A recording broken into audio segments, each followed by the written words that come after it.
Hello नमस्कार साथियों, आप सभी का स्टडी अलर्ट के डिजिटल प्लेटफॉर्म पे हार्दिक स्वागत और अभिनंदन है। आशा उम्मीद करता हूं कि आप सभी की जो सीटी 10+2 यानी 12th लेवल की जो तैयारी है वो एकदम शानदार चल रही है।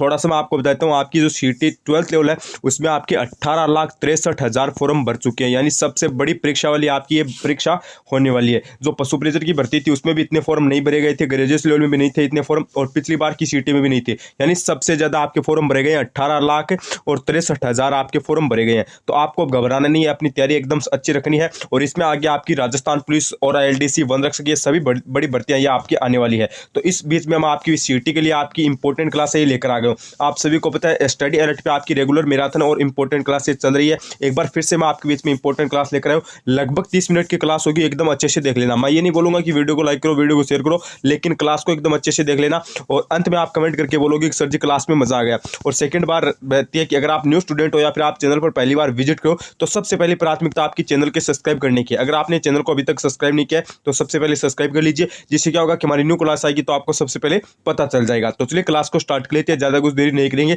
देखो सबसे पहला क्वेश्चन आपकी स्क्रीन के सामने आ गया। मैं आपको इंडिया जी के भी कराऊंगा, हिंदी भी कराऊंगा, राजस्थान जी के भी कराऊंगा, और आपके जैसे रीजनिंग हो गया, हिंदी हो गया, सब करवा दूंगा। ठीक है, सबसे पहला प्रश्न देखो आपकी स्क्रीन के सामने आ गया है कि किस वर्ष राजस्थान सेवा संघ का हस्तांतरण अजमेर में हुआ था। ये थोड़ा सा आपका इंपॉर्टेंट क्वेश्चन है। पहला ही क्वेश्चन आपका इंडिया जीके से कि किस वर्ष आपका राजस्थान सेवा संघ का हस्तांतरण है ये अजमेर किया गया था या फिर अजमेर हुआ था। 1918 में, 1919 में, 1920 में, 1921 में। तो देखो इसमें आपका राइट कौन सा हो जाएगा, इसमें राइट हो जाएगा 1920 के अंदर। ठीक है, राजस्थान सेवा संघ का जो हस्तांतरण है वो आपका अजमेर में कब हुआ था, 1920 के अंदर हुआ था। और राजस्थान सेवा संघ की स्थापना कब हुई थी, ये आपकी अजमेर में तो आपका ये तो 1920 में लाया गया था, लेकिन इसकी स्थापना है ये आपकी हुई थी 1919 के अंदर। कहां पर हुई थी, 1919 के अंदर। किसके द्वारा, विजय सिंह पत्ती के द्वारा। और स्थान आपका कौन सा, वर्धा का स्थान था। ठीक है, वहां पर स्थापना की गई या फिर स्थापित की गई, वहां पर स्थापना की गई। उसके बाद 1920 के अंदर क्या किया गया, अजमेर में यहाँ पे हस्तांतरण किया गया। अगला प्रश्न देखो, उसके बाद अगला प्रश्न कि अलवर के किस शासक के समय निमुचाणा कांड हुआ था। ये थोड़ा सा इंपॉर्टेंट है। अलवर के किस शासक के समय निमुचाणा कांड हुआ था। अलवर आपको पता है, अलवर आपको यहाँ पे पूछा कि किस शासक के समय निमुचाणा कांड हुआ था। अलवर में निमुचाणा कांड ये आपको पता है 1925 के अंदर हुआ था। डेट थोड़ी सी इंपॉर्टेंट है, डेट को ध्यान रख लेना। 1925 में हुआ था। अब किन किस में हुआ था, महाराजा फतेह सिंह, महाराणा बन्ने सिंह, महाराजा विजय सिंह, महाराजा जय सिंह। तो आपका निमुचाणा कांड है ये महाराजा जय सिंह के मध्य हुआ था। डी ऑप्शन आपका राइट हो जाएगा। चलो डी को लॉक कर दो। अगला प्रश्न देखो, उसके बाद अगला प्रश्न है कि जवाहरलाल नेहरू की अध्यक्षता में अखिल भारतीय देशी राज्य लोक परिषद का 7वां अधिवेशन कहां पर आयोजित किया गया था या फिर कहां पर आयोजित हुआ था। ये भी एक इंपॉर्टेंट प्रश्न है भाई। जवाहरलाल नेहरू की अध्यक्षता में अखिल भारतीय देशी राज्य लोक परिषद का 7वां अधिवेशन कहां पर आयोजित हुआ। उदयपुर, जयपुर, जोधपुर, अजमेर। तो 7वां अधिवेशन आपका हुआ था उदयपुर के अंदर। ठीक है, कहां पर हुआ था, उदयपुर के अंदर। ऑप्शन आपका ए राइट हो जाएगा। अगला प्रश्न देखो, उसके बाद अगला प्रश्न है कि किसके नेतृत्व में शेखावाटी किसान आंदोलन में 1000 से अधिक जाट महिलाओं ने भाग लिया था।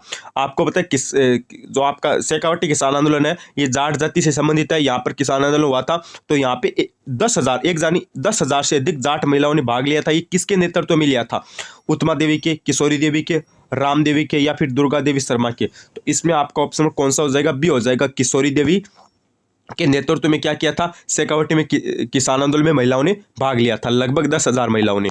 उसके बाद देखिए अगला प्रश्न है, ये थोड़ा सा इंपॉर्टेंट है। मेवाड़ की 21 सूत्रीय मांग पत्र का संबंध किससे था। मेवाड़ की जो 21 सूत्रीय मांग पत्र का संबंध है ये किससे था, साधु सीताराम दास, विजय सिंह पथिक, मोतीलाल तेजावत या फिर आपके माणकीलाल वर्मा। तो इनका संबंध आपका किससे हो जाएगा, वेरी गुड, इनका संबंध गुरुजी आपका हो जाएगा मोतीलाल तेजावत से।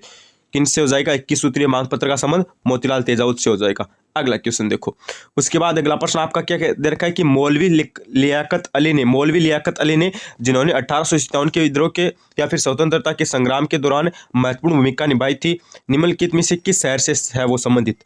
मौलवी लियाकत अली आपके किस शहर से संबंधित है जिन्होंने क्या किया था, 1857 की क्रांति में महत्वपूर्ण भूमिका निभाई थी। तो वो आपके इलाहाबाद जिले से है। ठीक है, इलाहाबाद जिला कहाँ पर आपका, यह आपका हो जाएगा उत्तर प्रदेश के अंदर।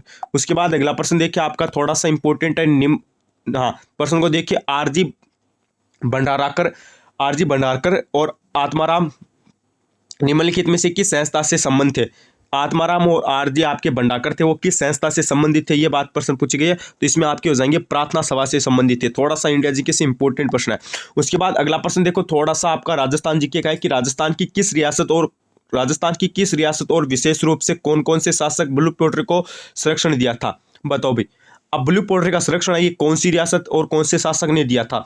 तो देखो इसमें आपको पता है मेवाड़ तो संबंधित ही नहीं है, और आपको पता है ब्लू पोल्ट्री से आपका जयपुर संबंधित है, तो नीचे के दो ऑप्शन तो कट हो जाएंगे। अब जयपुर में किस शासक ने दिया था? तो इसमें 4 ऑप्शन आपको दे रखे हैं। इसमें कंफ्यूज आपके ऑप्शन ए और बी में हो रहा है। इसमें देखो स्वाई प्रताप से नहीं होंगे, स्वाई मान से होंगे। ब्लू पोल्ट्री को संरक्षण किसने दिया था? स्वाभिमान से द्वितीय ने दिया था। इसमें भी ऑप्शन राइट हो जाएगा। ये देखो कल्चर से इंपॉर्टेंट क्वेश्चन है कि पृथ्वीराज की 12 खंभों की छतरी निम्नलिखित में से किस किले में बनी हुई है? पृथ्वीराज की 12 खंभों की छतरी निम्नलिखित में से किस किले में स्थित है? मेहरानगढ़ का किला, गोगुंदा का किला, चित्तौड़गढ़ का किला, कुंभलगढ़ का किला। तो पृथ्वीराज की 12 खंभों की छतरी आपकी कुंभलगढ़ के किले में है। डी ऑप्शन को लॉक कर देना, बिल्कुल मत यहाँ पे सोचना, थोड़ा सा इंपॉर्टेंट क्वेश्चन है। जो आपकी पृथ्वीराज की 12 खंभों की छतरी है ना, वो आपकी कुंभलगढ़ के किले के अंदर है। डी ऑप्शन आपका राइट हो जाएगा। अगला प्रश्न देखो। उसके बाद अगला प्रश्न है कि खथोड़ी जनजाति मुख्यतः किस जिले में पाई जाती है? खथोड़ी जनजाति मुख्यतः किस जिले में देखने को मिलती है?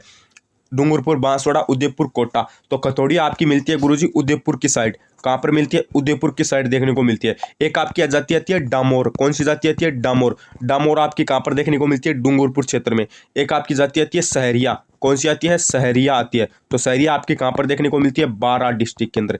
एक जाति आती है आपकी ग्रासिया। ठीक है, ग्रासिया आपको कहां पर देखने को मिलती है? आबू के अंदर। ये बातें सभी आपको ध्यान रखनी है। अगला प्रश्न देखो। उसके बाद अगला प्रश्न आपका क्या करे? राजस्थान मूल के प्रख्यात शास्त्रीय वादक रामनारायण तथा सुल्तान खां का संबंध किस वाद्य यंत्र से है? क्वेश्चन को बस एकदम अच्छे से आसान लैंग्वेज में समझिए कि रामनारायण और सुल्तान खां का जो संबंध है वो किस वाद्य यंत्र से है। तो इनका संबंध आपका किस वाद्य यंत्र से हो जाएगा? तो इसमें आपका हो जाएगा सी ऑप्शन, सारंगी से। इनका संबंध है सारंगी वाद्य यंत्र से है। अगला प्रश्न देखो। उसके बाद अगला प्रश्न क्या है कि निम्नलिखित में से जयसिंह द्वितीय ने किस जगह वेधशाला नहीं बनवाई? जयसिंह ने किस जगह वेधशाला नहीं बनवाई? दिल्ली में बनवाई थी, उज्जैन में भी बनवाई थी, मथुरा में भी बनवाई थी, आगरा में आपकी कोई वेधशाला नहीं बनवाई थी। तो इसमें आपका ऑप्शन में बी राइट हो जाएगा। ठीक है, आगरा। अगला प्रश्न है कि रूपायन संस्था कहां पर स्थित है? रूपायन संस्था कहां पर स्थित है? ध्यान रख लेना, रूपायन संस्था की स्थापना है ना, ये विजयदान देथा और कोमल कोठारी के द्वारा की गई थी। कोमल कोठारी और विजयदान देथा के द्वारा की गई थी। बोरुंदा में है, बगरू में है, बदनौर में है, बूंदी में है। तो रूपायन संस्था आपकी कहां पर हो जाएगी? तो ये आपकी हो जाएगी बोरुंदा के अंदर। थोड़ा सा इंपॉर्टेंट क्वेश्चन आज की क्लास का, थोड़ा सा स्टार लगा लेना, बोरुंदा के अंदर है। और इसकी स्थापना विजयदान देथा और कोमल कोठारी के द्वारा की गई थी। बोरुंदा कहां पर आता है? बोरुंदा आता है आपका जोधपुर डिस्ट्रिक्ट के अंदर। बोरुंदा आपका जोधपुर जिले के अंदर आता है, ये बात ध्यान रखनी है। अगला प्रश्न देखो। उसके बाद अगला प्रश्न आपका क्या है कि ऐतिहासिक स्थल जाबालीपुर, ऐतिहासिक स्थल जाबालीपुर आपका आधुनिक पहचान किसकी है? ऐतिहासिक स्थल जाबालीपुर आधुनिक पहचान है, जालोर की है, सिरोही की है, नागौर की है या फिर जैसलमेर की है? तो ये आपकी हो जाएगी जालोर की। ऑप्शन में आपका ए राइट हो जाएगा। अगला प्रश्न देखो। उसके बाद अगला प्रश्न आपका दे रखा है कि अधोलिखित लोक देवता मुख्य तीर्थ स्थल में से कौन सा आपका सही सम्मिलित नहीं है? अधोलिखित लोक देवता मुख्य तीर्थ स्थल से या फिर तीर्थ स्थल में से कौन सा आपका युगम असंगत है या फिर सम्मिलित नहीं है? तेजाजी, परबत नागौर दे रखे हैं, देवनारायण जी आसीन भीलवाड़ा दे रखे हैं, पाबूजी कोल्लू फलोदी दे रखे हैं, तलीनाथ जी कतरियासर बीकानेर दे रखे हैं। तो इसमें डी ऑप्शन हो जाएगा, यानी तलीनाथ जी आपके कतरियासर बीकानेर से गलत हो जाएंगे, क्योंकि कतरियासर बीकानेर से तो आपके प्रमुख जसनाथ जी थे भाई। ठीक है, जिन्होंने जसनाती संप्रदाय की जो है स्थापना की थी या फिर प्रवर्तक थे, वो हो जाएंगे जसनाथ जी कतरियासर से। तो इसमें डी ऑप्शन आपका गलत हो जाएगा। उसके बाद प्रश्न क्या करें कि निम्नलिखित में से किस एक जिले में गोडवाड़ी बोली बोली जाती है? वेरी वेरी इंपॉर्टेंट क्वेश्चन है। निम्नलिखित में से किस एक जिले में गोडवाड़ी बोली बोली जाती है? इस क्वेश्चन पे आप ट्रिपल स्टार लगा लो, थोड़ा सा इंपॉर्टेंट है। जालोर, जैसलमेर, डूंगरपुर, अजमेर। गोडवाड़ी बोली है ना, हाँ, ये एक मारवाड़ी की ही बोली है। ये क्या है, मारवाड़ी से अलग होकर ही आपकी क्या है निकाली गई है। लेकिन किस जिले में बोली जाती है? जैसलमेर, अजमेर, डूंगरपुर। डूंगरपुर तो होगा ही नहीं, क्योंकि ये मारवाड़ी से निकाल गई है।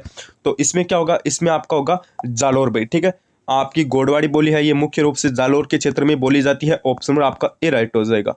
अगला प्रश्न देखो।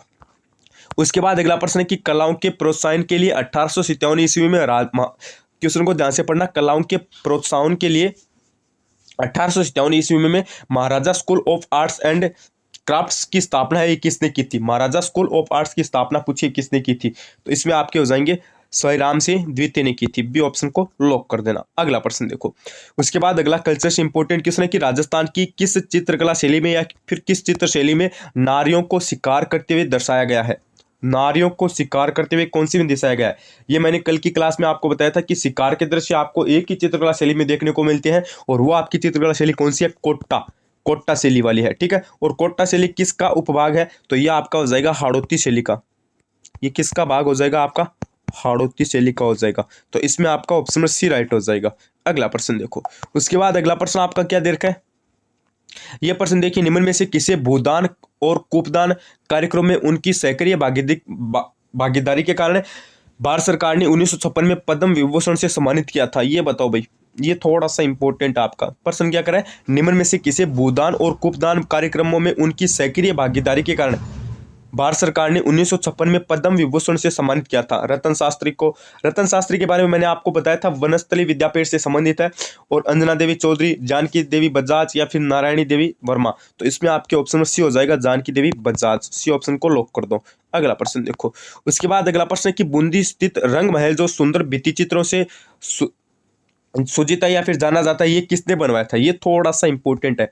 आपको पता है भित्ति चित्रों से आपका प्रसिद्ध जो रंग महल है वो आपका बूंदी जिले के अंदर है, ये बात आपको ध्यान रखनी है। लेकिन ये किसने बनवाया था, ये बात पूछी गई है, तो ये आपका बनाया था राउत छत्रसाल ने। किसने बनवाया था, राउत छत्रसाल ने बनवाया था। सी ऑप्शन आपका राइट हो जाएगा। कौन सा ऑप्शन राइट हो जाएगा, सी ऑप्शन।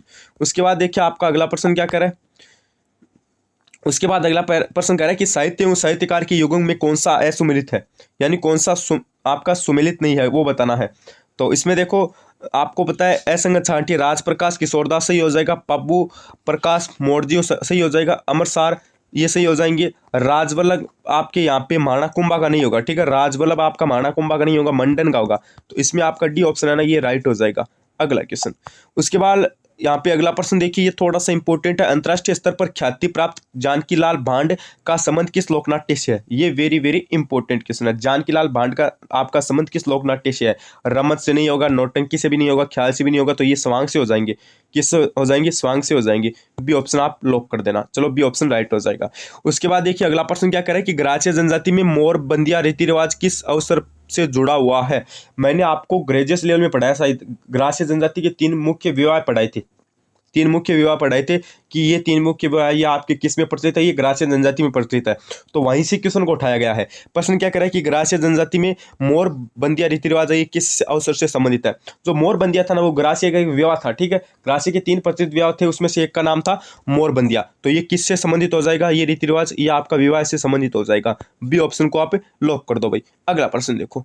उसके बाद अगला प्रश्न है कि मुगल सम्राट शाहजहां के समय ही प्रसिद्ध नाहर नृत्य के आयोजन की परंपरा कहाँ से प्रचलित है। नाहर नृत्य, ध्यान रख लेना। चरी नृत्य आपने देख लिया, घेर नृत्य आपने देख लिया, घूमर नृत्य आपने देख लिया, बम नृत्य आपने देख लिया, अग्नि नृत्य आपने देख लिया, ढोल नृत्य आपने देख लिया। लेकिन नाहर नृत्य के बारे में पूछा है कि मुगल सम्राट शाहजहां के समय से ही प्रसिद्ध नाहर नृत्य का आयोजन की परंपरा कहाँ पर प्रचलित है। चौमू, चाकसू, मांडल, किशनगढ़।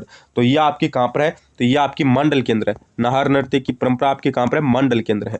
ऑप्शन नंबर आपका सी राइट हो जाएगा। अगला क्वेश्चन देखो। उसके बाद अगला प्रश्न है कि मेहरानगढ़ दुर्ग में स्थित चामुंडा माता मंदिर की स्थापना किसने की थी। ये देखो इंपॉर्टेंट है भाई आपके लिए। मेहरानगढ़ दुर्ग में स्थित चामुंडा माता मंदिर की जो स्थापना है वो किसने की थी। राव कल्याणमल ने, राव जोधा ने, महाराजा अजीत सिंह ने, या फिर दुर्गादास ने। दुर्गादास को आपको पता है क्या कहा जाता है, दुर्गादास को आपको पता है क्या क्या कहा जाता है। दुर्गादास राठौड़ को, इनकी छतरी मध्य प्रदेश के अंदर बनी हुई है, और इनको क्या कहा जाता है, राठौड़ों का या फिर मारवाड़ का अड़बित्या मोती बिंदी कहा जाता है। आप सभी को पता है क्योंकि इन्होंने क्या किया था, अजीत सिंह के जीवन को बचाया था। और इनकी जो छतरी है ना, इनकी जो छतरी है ना, वो आपकी मध्य प्रदेश के अंदर बनी हुई है। ठीक है, इनकी छतरी मध्य प्रदेश के अंदर बनी हुई है। और प्रमुख व्यक्तित्व में इनका क्या होता है, इनका हमें ज्ञान प्राप्त होता है। और प्रश्न में क्या पूछा है कि चामुंडा माता मंदिर है ये कहाँ पर बना हुआ है, तो ये आपका हो जाएगा, सॉरी चामुंडा माता मंदिर है ये मेहरानगढ़ जोधपुर के अंदर बना हुआ है। लेकिन इसकी स्थापना ये किसने की, तो इनमें आपका हो जाएगा बी, राव जोधा ने की थी। उसके बाद अगला प्रश्न देखिए, मेवाड़ राज्य में महकमा खास की स्थापना किसने की थी। इस टाइप के क्वेश्चन आपको हिस्ट्री में देखने को मिलेंगे। मेवाड़ राज्य में महकमा खास की स्थापना किसने की थी। जैसे आपको 4 ऑप्शन दे रखे हैं, इसमें आपका हो जाएगा महाराणा शंभू सिंह ने की थी। ऑप्शन ए राइट हो जाएगा। अगला प्रश्न देखो। उसके बाद अगला प्रश्न क्या कह रहा है कि शिवरात्रि पशु मेले का आयोजन किया जाता है। ये थोड़ा सा इंपॉर्टेंट है भाई। शिवरात्रि पशु मेले का आयोजन आपका कहाँ पर किया जाता है? जैसे झालावाड़, करौली, भरतपुर, अलवर। भरतपुर में आपका एक मेला लगता है जसवंत मेला। अगर आपको पूछ लिया जाए जसवंत पशु मेला कहाँ पर लगता है? भरतपुर के अंदर। झालावाड़ में आपके दो मेले लगते हैं, एक तो लगता है गोमती सागर पशु मेला, एक तो लगता है गोमती सागर पशु मेला, एक आपका लगता है चंद्रभागा पशु मेला। कौन सा भागा? चंद्रभागा पशु मेला।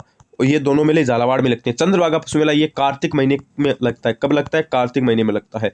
लेकिन प्रश्न में पूछा है कि शिवरात्रि पशु मेला, तो इसका आयोजन आपका गुरुजी हो जाएगा करौली जिले के अंदर। कौन से जिले में हो जाएगा? करौली जिले में हो जाएगा। बी ऑप्शन लॉक कर देना।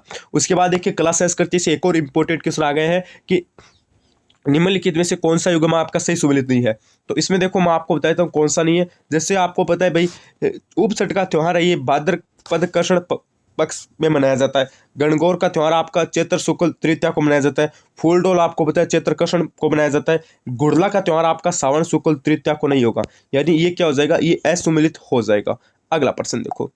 हाँ, उसके बाद अगला प्रश्न है कि भारतीय प्राचीन लिपिमाला के प्रसिद्ध लेखक कौन है? ये देखो इंपॉर्टेंट क्वेश्चन है, बोला था ना ये क्वेश्चन भी मैं आपको करवाऊंगा। तो भारतीय प्राचीन लिपिमाला के प्रसिद्ध लेखक आपके हो जाएंगे गौरी शंकर हीराचंद ओझा। गौरी शंकर हीराचंद आपके ओझा हो जाएंगे। उसके बाद अगला प्रश्न देखिए, सहजोबाई का संबंध किस संप्रदाय से? ये थोड़ा सा इंपॉर्टेंट क्वेश्चन है। सहजोबाई का संबंध किस संप्रदाय से है? सहजोबाई और एक दयाबाई, एक सहजोबाई एक दयाबाई, इनका जो संबंध है ना ये आपका हो जाएगा चरणदासी संप्रदाय से। ठीक है। और दो महिला आती है आपकी कमला और इलायची, वो आपके नाथ द्वारा चित्रकला शैली से संबंधित हो जाएगी। ठीक है, नाथ द्वारा से हो जाएगी, ये बात ध्यान रखनी है। अगला प्रश्न देखो। उसके बाद अगला प्रश्न आपका क्या करा है? प्राचीन अंचल आधुनिक जिला और सम्मिलित कौन सा नहीं है? तो ये आपके मैं लास्ट में करवाऊंगा। वागड़ ये सामने दिख गया भाई। ठीक है, जैसे वागड़ सीकर झुंझुनू दे रखा है, वागड़ में तो डूंगरपुर बांसवाड़ा है। चलो उसके बाद देखिए श्रीलाल जोशी का संबंध है, ये बताना है। श्रीलाल जोशी का संबंध है भाई फट चित्रण से है, मूर्तिकला से है, थेवाकला से है या फिर मरण शिल्प से है? तो श्रीलाल जोशी है वो आपको पता है साहेबपुरा जिला से संबंधित हो जाएंगे और इनका हो जाएगा प्रमुख फट चित्रण हो जाएगा। तो फट चित्रण के लिए कौन सा जिला कौन सा स्थान जाना जाता है? साहेबपुरा जाना जाता है। अगला प्रश्न देखो। उसके बाद यहाँ पे हमें सुमेलित करना है, यहाँ पे सुमेलित करना है। ये इंडिया जीके का क्वेश्चन है, थोड़ा सा इंपॉर्टेंट है, ध्यान से देख लेना। इंडिया जीके में जियोग्राफी के 7-8 क्वेश्चन आराम से आएंगे। तो इसमें क्यों कौन सा हो जाएगा? इसमें देखो आपको पता है सतपुड़ा आपकी हो जाएगी मध्य प्रदेश के अंदर। सतपुड़ा कहाँ पर हो जाएगी? मध्य प्रदेश के अंदर हो जाएगी। और धुवरन है ये आपकी कहाँ पे हो जाएगी? गुजरात के अंदर हो जाएगी। और टनकपुर आपकी कहाँ पे हो जाएगी? टनकपुर उत्तराखंड में हो जाएगी। और दाभोल आपकी हो जाएगी महाराष्ट्र के अंदर। तो इसमें भी ऑप्शन वाला है ना, ये आपका राइट हो जाएगा। अगला प्रश्न देखो। उसके बाद अगला प्रश्न है कि राष्ट्रीय कृषि आयोग ने सामाजिक वानिकी पद का उपयोग सर्वप्रथम किस वर्ष में किया गया था? राष्ट्रीय कृषि आयोग ने सामाजिक वानिकी पद का सर्वप्रथम उपयोग कब किया था ये बताना है। तो इसमें आपका ऑप्शन ए राइट हो जाएगा। इसमें आपका ऑप्शन ए यानी 1976 में हो जाएगा। इसमें आपका ऑप्शन ए हो जाएगा यानी 1976 के अंदर। चलो उसके बाद अगला प्रश्न आपका क्या करें कि भारतीय मौसम विभाग के अनुसार जब वार्षिक वर्षा की कमी सामान्य वर्षा से अधिक होती है तो प्रचंड सूखे की स्थिति होती है। देखो भारतीय मौसम विभाग के अनुसार जब वार्षिक वर्षा है ना वो सामान्य वर्षा से अधिक होती है, ज़्यादा होती है, तब प्रचंड सूखा की स्थिति है वो क्या होती है? तो उसकी स्थिति आपकी कितनी हो जाएगी? 50% हो जाएगी, 50%। उसके बाद देखिए आपका क्या है, भारत में निम्नलिखित में से कौन सा क्षेत्र जैव विविधता का हॉटस्पॉट है? जैव विविधता का हॉटस्पॉट कौन सा है? भारत का कौन सा क्षेत्र जैव विविधता का हॉटस्पॉट है? तो ये आपका हो जाएगा पश्चिमी घाट। सी ऑप्शन लॉक कर दो भाई। अगला प्रश्न देखो। उसके बाद अगला प्रश्न है कि रबड़ का सर्वाधिक उत्पादक राज्य कौन सा है? रबड़ का, जैसे हमने कल देखा था रागी का तो कौन सा था? कर्नाटक था भाई। रागी का तो कौन सा था? कर्नाटक था। लेकिन अभी रबड़ का पूछा है या फिर रबर का पूछा है। तो रबड़ का सर्वाधिक उत्पादक राज्य तमिलनाडु, केरल, कर्नाटक, तेलंगाना। तो रबड़ का आपका कौन सा हो जाएगा? केरल हो जाएगा। ध्यान रख लेना, इंपॉर्टेंट क्वेश्चन अभी। ठीक है, जैसे रै से रबड़, रै से रागी, रै से रबड़ का केरल हो जाएगा और रै से रागी का कर्नाटक हो जाएगा। उसके बाद देखिए अमन, ओस तथा बोरो किस फसल से संबंधित है? वेरी वेरी इंपॉर्टेंट क्वेश्चन है। 12th की जब आप जियोग्राफी पढ़ते हो ना ये क्वेश्चन आपको देखने को मिलता है। अमन, ओस तथा बोरो किस फसल से संबंधित है? गेहूं, चावल, गन्ना, चाय। तो ये आपके चावल से संबंधित है। ठीक है, चावल की किस्में है। ये क्या है? ये क्या है? ये चावल की किस्में है। ऑप्शन नंबर आपका बी राइट हो जाएगा। चलो अगला प्रश्न देखो।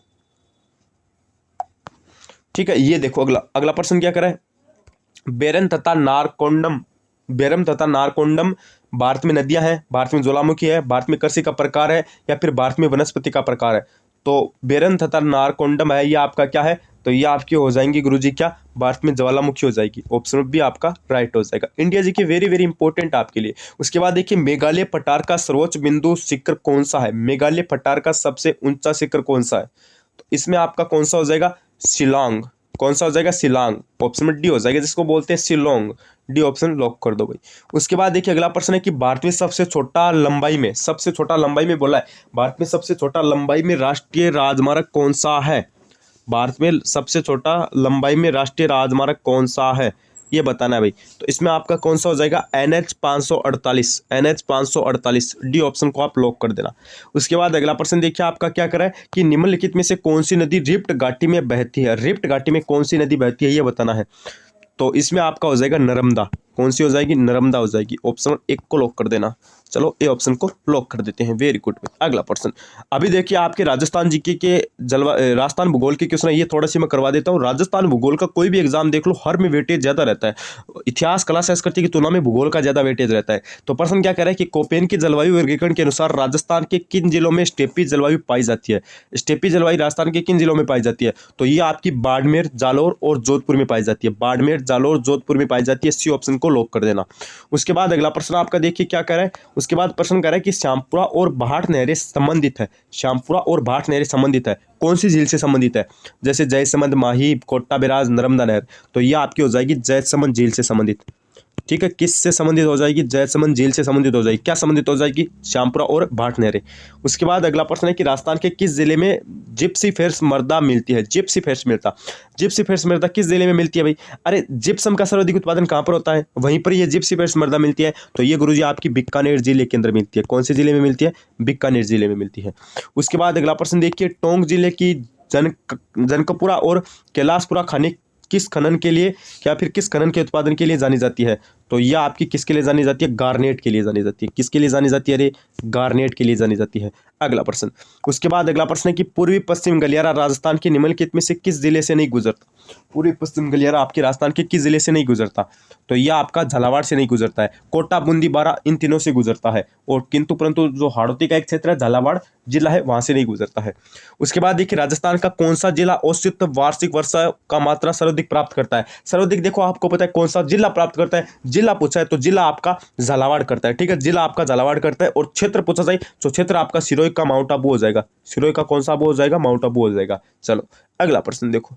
उसके बाद अगला प्रश्न है कि मक्का राजस्थान की किस जनजाति का मुख्य भोजन है, मक्का राजस्थान की किस जनजाति का मुख्य भोजन है, तो मक्का आपका भील का है। ठीक है, थोड़ा सा इंपॉर्टेंट क्वेश्चन है, ध्यान रख लेना, कंफ्यूज करने वाले ऑप्शन है, लेकिन कर्मचारी चयन बोर्ड ने यहाँ पे ऑप्शन में डी यानी भील माना है। मक्का किसका भोजन है, भील का है।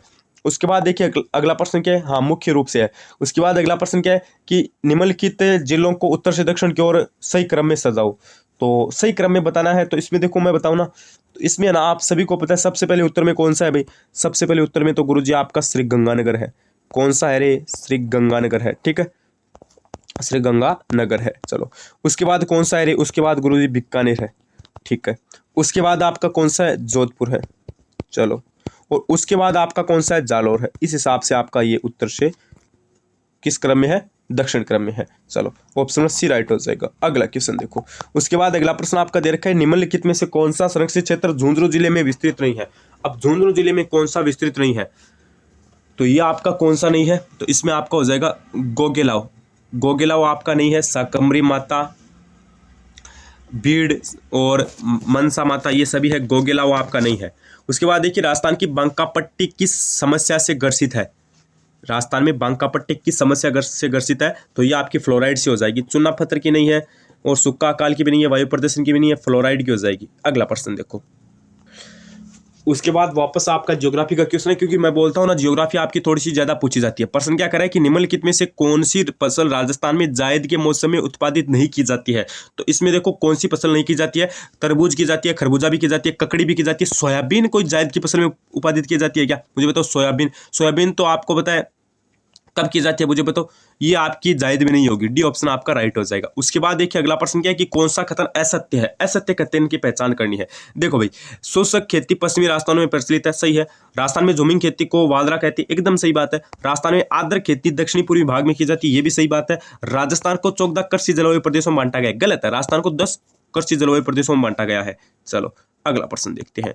उसके बाद अगला प्रश्न है कि भारत में कौन सी प्रथम सिंचाई परियोजना है जिसमें छिड़काव सिंचाई, फौरा सिंचाई को अनिवार्य कर दिया है? तो इसमें कौन सी हो जाएगी आपकी? इसमें देखो इंदिरा गांधी नहीं है, माही बजाज भी नहीं है, चंबल भी नहीं है, नर्मदा नहर परियोजना है ना, इसमें फुहारा छिड़काव, फुहारा सिंचाई ये सब है ना, ये सब अलाउ कर दिया है। तो ये डी ऑप्शन राइट हो जाएगा। चलो अगला प्रश्न देखो। उसके बाद अगला प्रश्न क्या दे रखा है कि जनगणना 2011 के अनुसार राजस्थान में शिशु लिंगानुपात कितना है? ये थोड़ा सा इंपॉर्टेंट है। जनगणना 2011 के अनुसार राजस्थान में शिशु लिंगानुपात पूछा है, तो शिशु लिंगानुपात आपका हो जाएगा 888 और राजस्थान का वैसे लिंगानुपात हो जाएगा 928। सर्वाधिक लिंगानुपात आपका राजस्थान के किस जिले का है? डूंगरपुर का है। उसका कितना है गुरुजी? 994 है। ये साथ में ऐड कर लेना है। चलो उसके बाद यहाँ पे क्या दे रखा है? हाँ, उसके बाद अब हमको क्या दे रखा है कि निम्नलिखित में से सत्य कथनों को पहचानिए।